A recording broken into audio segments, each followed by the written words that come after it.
Hi guys, welcome back to Demon Souls episode 2. This is Crudeless and we are playing Demon Souls if you didn't already realize.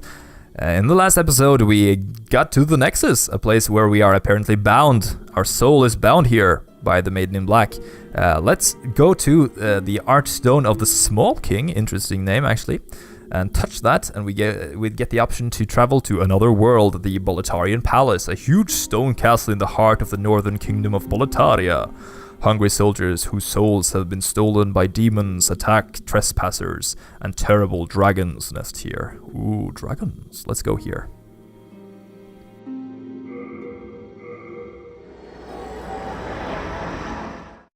And as you can see on the loading screens, we have Executioner Miralda, which is one of the NPCs we'll encounter later on in the game. She's pretty creepy. And this is the Boletaria Palace. And we're starting out basically on the ramparts, and oh, there's a dragon! Here's a dragon. If you play Dark Souls, I guess you recognize this guy from an early on in that game. And he's hungry for, like, corpses. So apparently he is like a carrion, like, vulture. Yeah, he's just a tease. Like, FromSoft loves to tease like with these dangerous enemies. As you can see here, we start out with the Archstone. Touching this will give us the opportunity to return to the Nexus, which we are not going to do. Boletaria Palace is this area right here. So first off, we start outside the walls here, and our goal is to get to that mountain on the top behind the towers. And we are already inside the on the bridge to the cave or to the palace. But once we get back here, we actually get some late moongrass, which is an upgraded version of the crescent moongrass. As you can see, currently we have crescent moongrass, half moongrass, and late moongrass. And the half moongrass is better than the crescent, and the late is even better than the full one. So here we are starting out against some monsters. You can block these guys' attacks, or they'll start attacking you relentlessly. Recommended thing in the Souls games is to basically try to conserve as much life as possible in the beginning. These areas, luckily, we can farm a lot of these crescent moongrass by simply killing these enemies at the beginning. I usually practice blocking on these guys just to get that into my repertoire, refresh my abilities. But you shouldn't really mess around in these Souls games. You are limited to, losing your souls and stuff like that. Even though you can't spend the souls in the beginning, it's useful to stupid punch. Let's try to use the punch. Oh, there was a third guy. Yes. The halberd is such an amazing weapon.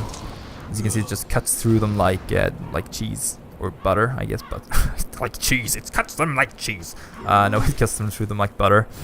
It's like a combination of a spear and an axe. Like that's super dangerous. And I guess spears were one of the best weapons in real life, I guess. And I guess halberds are equally useful, or at least almost, because they function as two things at the same time. So here we have these enemies here. By the way, if we die, all the enemies respawn, and they're spawning at a fixed location, so if you mess up the first time, you'll basically know where the enemies were actually he hit me from behind. Did you see that? Where they actually spawn, so you're able to improve the next time, and that's one of the essential things in Demon Souls and the Souls games, and in general in Bloodborne as well. So here they have a trap to the left, which is like a pit of souls. I always mess up those like berserker attacks they have. Can this guy hit me down here? No, if I just stand here, he'll move back and try to hit me. But you see, the arrow is actually blocked by the different by the walls. So the environments actually limits your available space. So if I try to attack an enemy with like swipe in this area, you can see my weapon is blocked by the wall there. Unfortunately, the enemies don't hit each other, so there's no friendly fire for them. Here you can see a guy to the left trying to trap you. Another one of the famous traps. Oh! another one of the famous traps of of demon souls. Yeah, I got right into that one actually. That was unfortunate. Here we have another one. As you can see, darkness and light is actually really important in these games because you can see the nexual binding we have on our little belt there, like an attachment. And the way the lighting works actually functions as a way of challenging you. We got some fire bombs there actually. Those fire bombs are come on. Those fire bombs work like you would expect them to, like a fire bomb. But I recommend to save them actually because they might be useful on an upcoming boss. Hint, hint. You're also able to use these items by simply, selecting them down here and get the firebomb there. Apropos firebomb, this guy throws firebombs, and yeah, they are supposed to like cut you off there with the firebomb, so you don't get past them. And now we got an unknown soldier soul, I think. And those are also consumable items that contains user's soul stock. They adds to user's soul stock when used. The remnants of a nameless soldier's, a useless soldier spirit, remained in its corpse. Use it and the souls will be added to your stock. So those are like permanent soul containers that you can use once you return to the Nexus. And those don't deplete upon death, so you can collect those and spend them on level ups or purchasing things and stuff like that, which is awesome. Okay, this guy is really annoying. As you can see, he's like one of the first enemies, but his weapon is like enchanted with fire, so he'll burn you if he hits you. And here we have another one of those firebomb throwers. As you can see, these messages are left by players online. They can leave you messages. Weak guy. But I'm playing in offline mode, I think. I'm playing in offline mode anyway. That was my intention, because I was supposed to the way the online things regulate the world tendency. I'm not really sure about that, but the world tendency in each world, which I showed you earlier, which is all white now. It goes from white to dark, basically. And crazy guy. And where was I? Oh yeah, the world tendency. So it goes from light to dark, and depending on if it's light, the enemies will be weaker, but they'll drop less stuff, and there will be some NPCs and events that change. If the world tendency is black, there will be more difficult enemies that drop more souls and more enemies, more drops.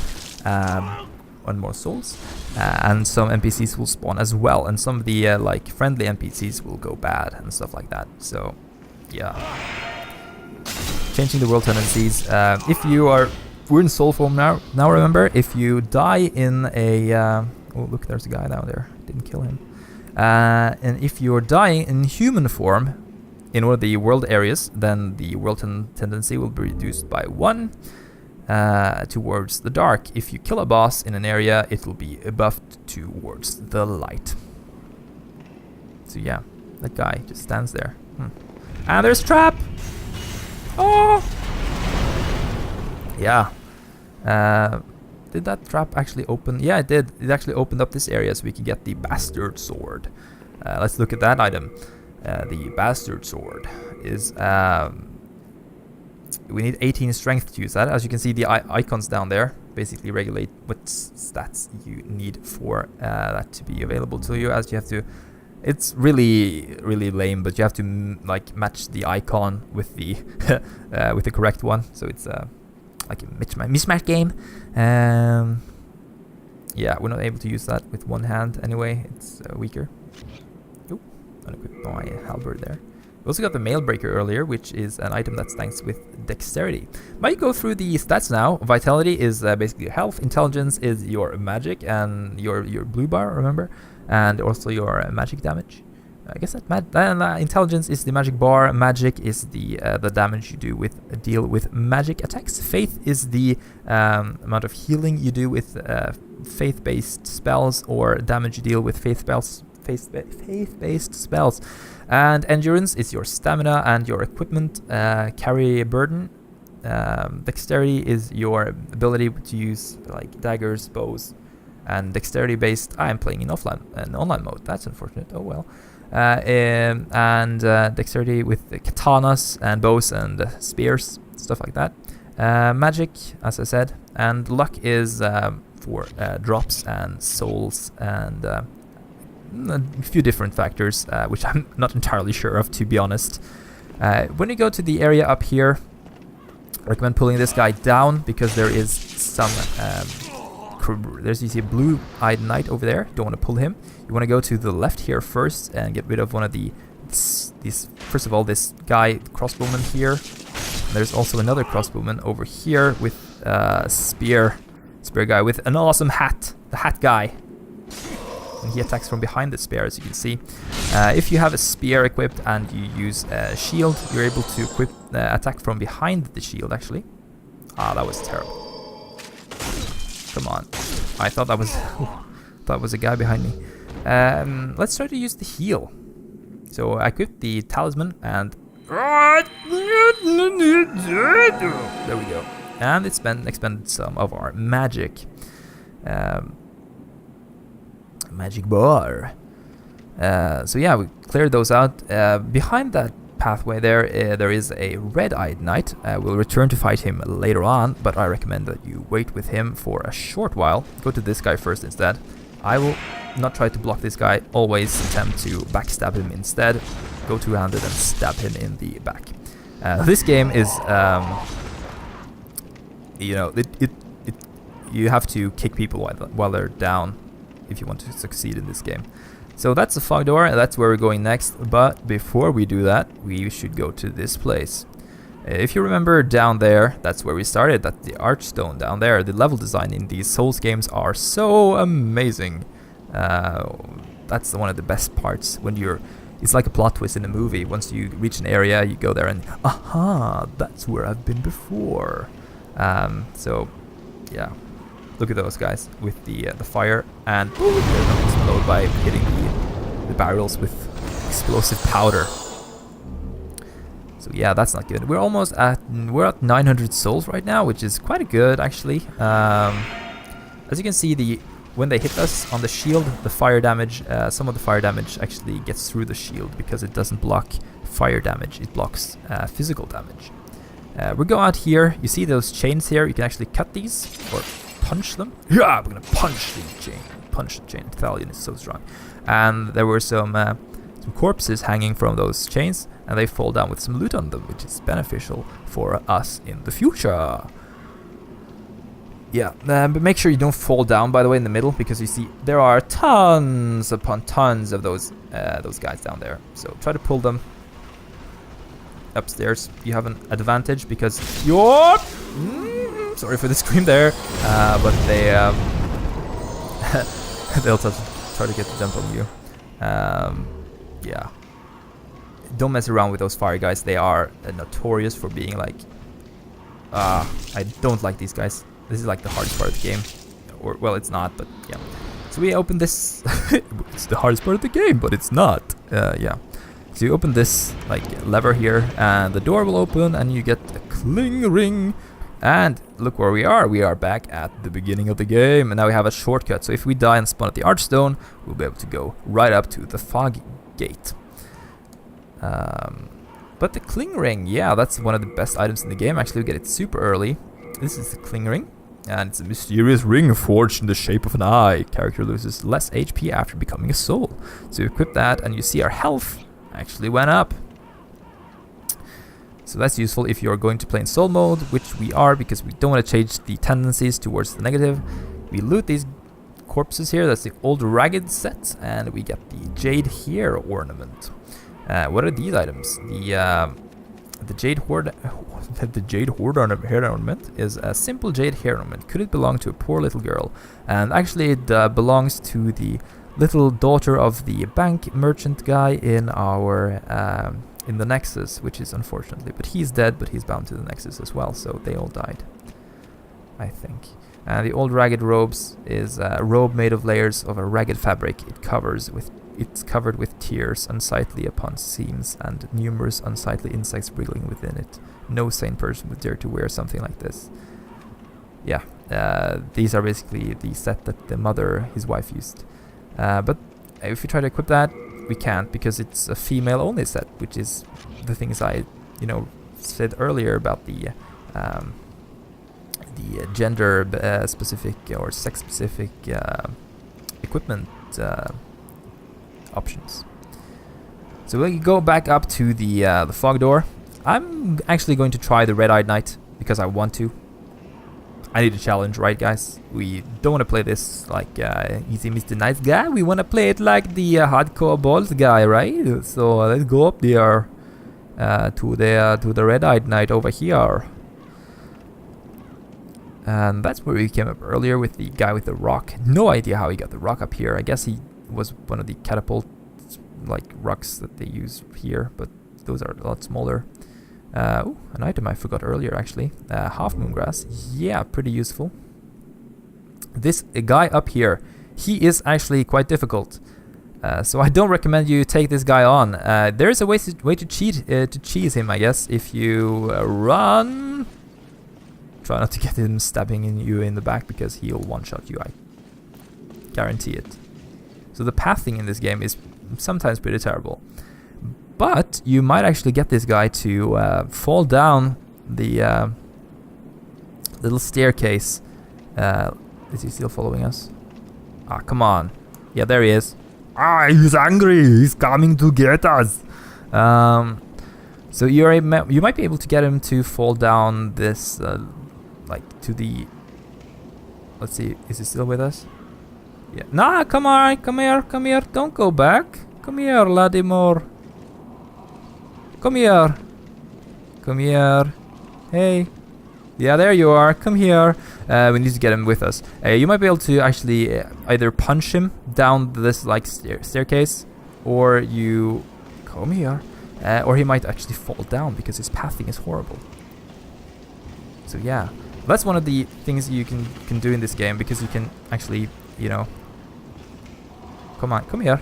There we are. Come here. I keep saying come here. That sounds really terrible. Yeah, but you might be able to actually pull him outside of the like ledge here.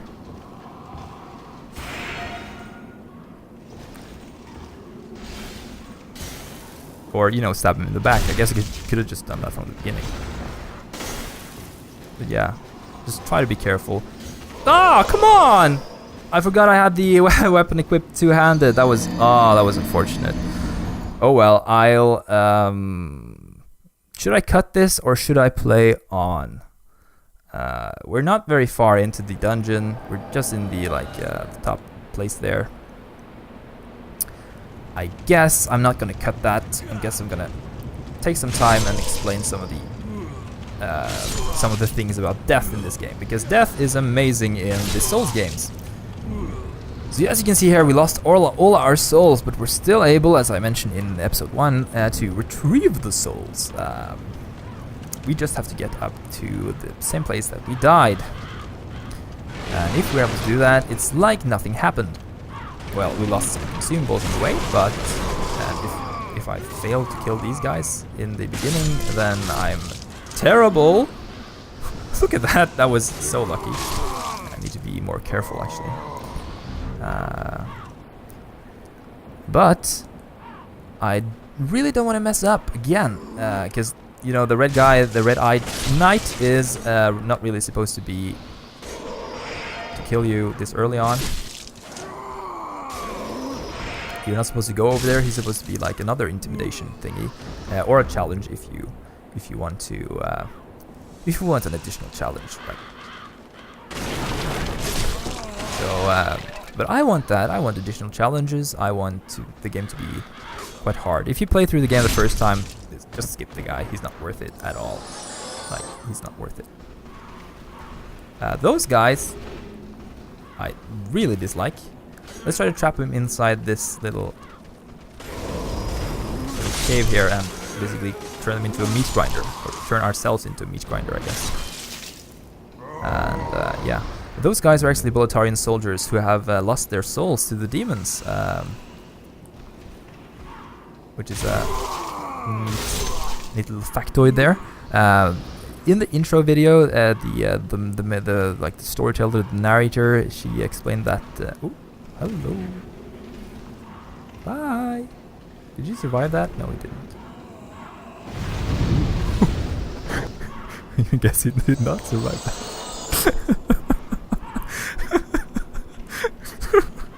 Oops, sorry. Yeah, she claimed that there were. The story of this game is actually you need to kill several lesser demons to get to the archdemon. Here we have our souls. Touch your bloodstain, and we are up to 1,100 souls again. No problem at all. So that's why it's very useful to unlock these shortcuts first. But yeah, she claimed that there are some archdemons. We need to kill the archdemons, and to get the... Oh, come on. Yeah, he does that like a punch with his shield, like shield slam. Oh, come on, to like unbreak, I guess break our guard. Unbreak our guard. That's a new song for us. Unbreak my guard, unbreak my guard, unbreak my guard. So if he does that, just try to roll backwards. I always roll backwards if I'm in the vicinity of his like sword swipes, because you don't want to be that after you get your guard broken. I thought he was going to do a stab there. And as you can see, you have to be behind them from their position if you want to backstab, because I failed all those backstabs right there. Let's try the red-eyed knight again. Yeah, let's try him without cheesing tactics. Now I'm using the... Oh! That thing actually went through the catapult there. That's not good. I thought the catapult would like function as a blockade for the from the arrows, but I guess I was wrong. Come here. If we make it to the end of this, if we kill the red-eyed knight, I guess I'll end the video there. If we don't make it, then I'm gonna basically cut to another attempt. And the thing I had planned for this game was actually to show all the deaths, and basically if the content is, if I die too many times, then I'll have to retrace my steps. Then I just cut to where I was. If I don't die, then I'll show you. If I die on the way there during the cuts, I'll show you the deaths, of course, because they are pretty much always hilarious. Just try to block him and get behind him and stab him in the back. That's like the best strategy for this guy. And sometimes he overextends, and that's like the thing about these games is that you don't want to overextend at all. Like here, you can stab him easily. Just be patient with these guys. Another trick I usually use is to walk towards the right of these guys, and sometimes I could stab him there. And you know, come on, that was a hit, right? And put your shield up once you start moving, because you move a little faster with your shield up. Shield down, I mean. Put your shield down once you start walking behind them. And if you do... Oh, that was a quick one. Come on, that was behind him. Because if you do... What's wrong? This guy has a weird backstab, like... range of... or hitbox, I guess it's called. Come on. Ah, he's actually using heals. Yeah, I forgot about that. He can use heals. What? Come on! Come on! That was not good. Gotta heal now. A couple of times. You don't want to fight him out of the bridge, by the way. I guess I want to, because now he's almost dead, so... Here we go. He's down. First, like, mini boss here. We got some new moongrass, which is even better than full moongrass, I think. Or is it? Yeah. And we got the unknown hero soul. Oh yeah. And here is a little door. What's behind this door? It appears to be locked. That's mysterious. Maybe we'll be back here later. But you can see our souls are up to 3,597. That's impressive if you ask me. If we manage to keep all those souls until we defeat the first boss, then we'll be able to get lots of soul levels. Amazing! So yeah, this is the fog door. We're going through this one in the next episode. See you guys then. I've been Crudeless, and thank you so much for watching. Take care.